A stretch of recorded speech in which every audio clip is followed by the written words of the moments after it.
Imagine going to Disney World, okay?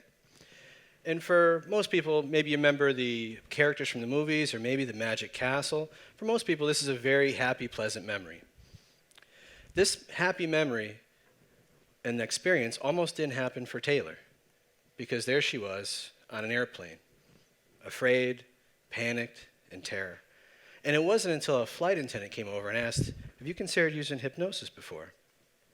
You see, but Taylor's life had been spinning out of control for a long time, all the way back to those teenage years, the fighting with the parents, getting in trouble with the law, never really finding her place to fit in, or her place of peace and comfort in her life. But Taylor learned one thing about her emotions, is that she was actually in complete control of them the entire time, the good ones and the bad ones. And all she did was take 3 minutes to learn one simple technique, and she mastered the art of turning her life around. And tonight, I'm going to share with you that same technique. Just as a brief question, how many people have experienced what we perceive as those bad emotions? Angry, afraid, anxious, stressed, depressed? Did I get everybody? All right, good. I think we've all experienced these feelings many times throughout our life. But what if those feelings weren't a bad thing? What if they were a good thing? In Cal Banyan's book, The Secret Language of Feelings, he says that all feelings are good, even the bad ones, because what they are is a motivation to take action towards fulfillment. So just in your mind right now, just think of the last time you were really stressed out about something, okay? Think of the last time you were really stressed out about something. And just hop back into that experience as if you could see it again through your own eyes, hear it through your own ears, feel it in your own body. And you could notice that feeling of tension that you had at that moment in your body. And I'll tell you what, that physical feeling was 100% real, and it was 100% there. But there's not a surgeon around who could actually cut you open, find that emotion, and remove it for good. So interestingly, at the same time that those feelings are 100% real and 100% there, they're also 100% not real and not there. And it was Richard Bandler, the co-creator of NLP, Neuro-Linguistic Programming.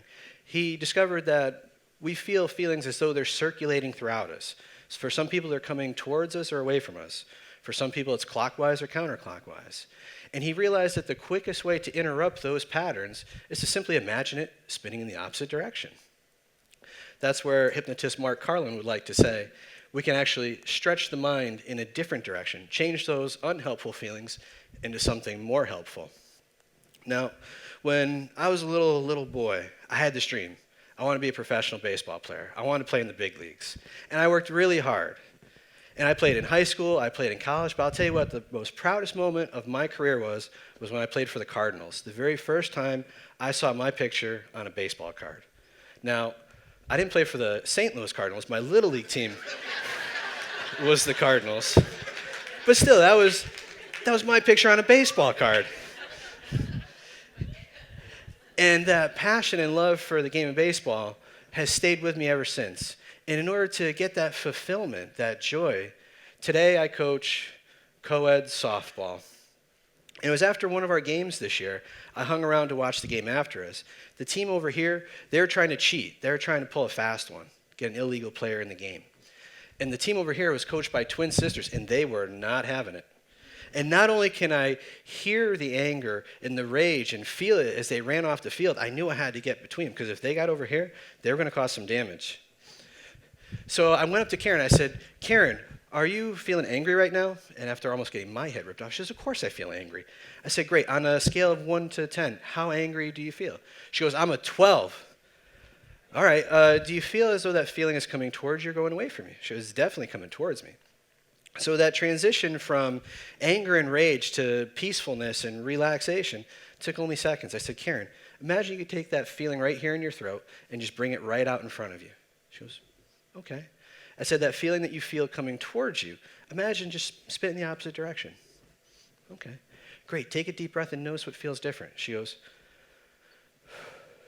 "What just happened?" I went from being very angry to now I almost kind of want to laugh. You see, we can always take back control of our emotions anywhere, anytime. So again, in your mind, just bring back that stressful moment, that last time you were really stressed out, okay? Good. And now as you replay that in your mind, hop into there as if you can re-experience it through your own eyes, through your own ears, through your own body. And as you replay that stressful moment in your mind, notice where it feels strongest inside you. And on a scale of 10, where's that number at? How severe is that at? Good. So now, do you feel as though that feeling is spinning towards you or going away from you? Do you feel it's spinning clockwise or counterclockwise? Great. So now imagine you can take that feeling from right inside you and just bring it right out in front of you. Great. And now as it's spinning, just slow that spin down just a little bit. Great. And now imagine spinning in the opposite direction. Okay. And now once it's spinning in the opposite direction, take a deep breath in, and when you exhale, notice what feels different about this new helpful spin. Great. How many people had a lower number now from 1 to 10 than when they started? Excellent. Great. So in just an instant, we can all get this relief. Anywhere, anytime, no one knows what you're doing. You could do this at home, at work, in the car, no one will know. So, question here, how many people here are parents? Great, kids are great, right?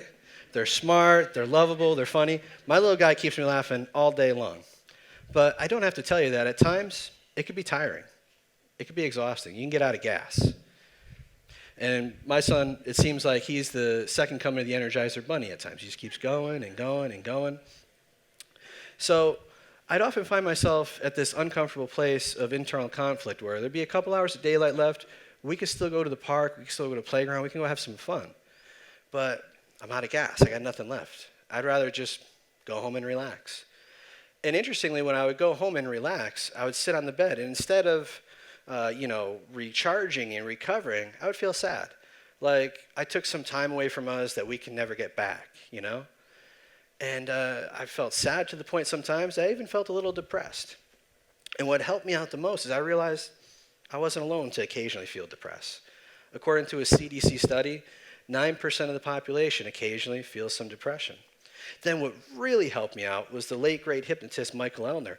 I heard him reframe depression as fun deficiency disorder. And I realized he was 100% right. The reason why I'm sitting on my bed feeling sad and feeling depressed is because I took that fun away from him. And I needed to get that fun back into my life. I needed to get it back into my son's life. And here's how I did it. Over the summer, sitting at a traffic light on the post road. And we can either turn left and go home like we've done so many times before, or we can go right. We can go down to the beach. We can have fun. We can make a memory. And as I'm sitting at that traffic light, I felt that feeling that I didn't like. And I simply just took it out in front of me, turned it around, and when I brought it back in, I made that right-hand choice. We went down to the beach. And there we were at the beach. We were running through the sand. We had sand in our shoes, sand in our pockets, sand in our hair. We found every shell we could find. We threw it out into the water to see which one made the biggest splash. It was at that moment my son saw my phone sticking in my pocket. He goes, "Dad, can I take your picture?" And I thought, this is brilliant. He gets it. He realizes a shift just happened. Something that normally doesn't happen. We usually go home, but tonight is different. Of course we should document this moment. So I get all excited. I hand him my phone. I strike that victory pose. Go on, take my picture. Say cheese. And he takes the picture.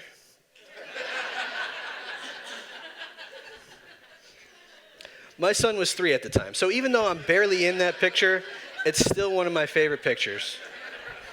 And it belongs right up there on the fridge next to my baseball card. So this technique that you learned tonight, you can absolutely use it for yourself.